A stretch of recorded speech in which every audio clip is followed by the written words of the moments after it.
You don't remember the exact day you stopped being a kid. You just remember the feeling. Standing in a classroom where everyone looked the same, except you. Smiling when they mocked you. Pretending it didn't hurt. You learned early that pain is quieter when you swallow it.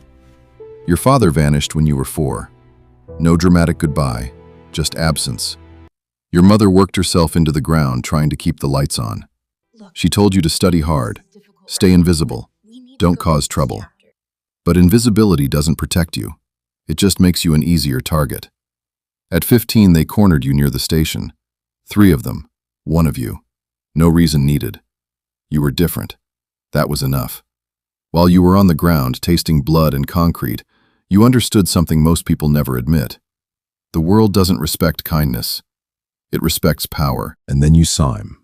Black suit, calm posture, no emotion. Watching like this was routine. He didn't rush to help you. He didn't scare them away. He waited. After they left, he stepped closer. Are you tired of being weak? That question didn't feel like manipulation. It felt like permission. You followed him. Not because you were brave, because you were done feeling small. You started at the bottom, cleaning, carrying, listening. No one feared you. No one respected you. You were furniture with a pulse. But you were patient. You watched how men commanded rooms without raising their voices. You noticed how silence made people nervous.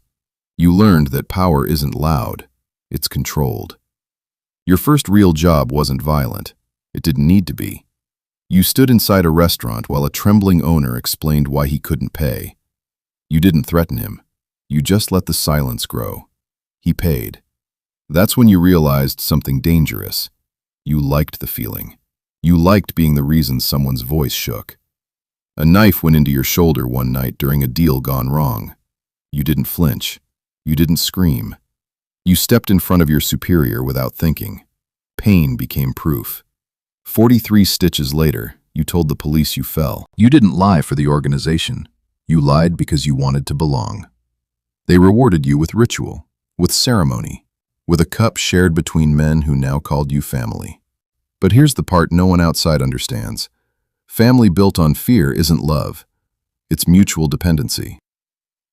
Years passed. The tattoo across your back grew piece by piece. A tiger, teeth exposed, frozen in permanent aggression. It looked powerful. It also meant there was no going back. By your 30s, you wore tailored suits. You shook hands with businessmen and politicians who pretended not to know. You spoke softly. You made decisions that changed lives. You weren't the kid on the ground anymore. You were the reason someone else hit it. And the worst part?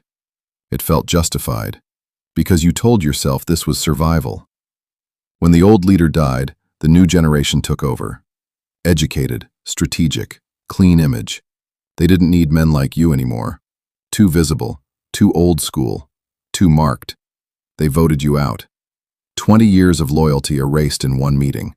No fight, no warning, just relevance disappearing. You discovered something no one warns you about. When your identity is built on power, losing it feels like death. Now you live alone. No calls, no meetings, no one waiting for orders, just quiet. You sometimes catch your reflection and see both versions of yourself at once. The bruised 15-year-old and the man who became what he feared. A few days ago, you saw a kid with a swollen eye walking past a black car. And for a second, you almost walked over to him. Almost. But you didn't. Because deep down, you know this truth. No one forced you.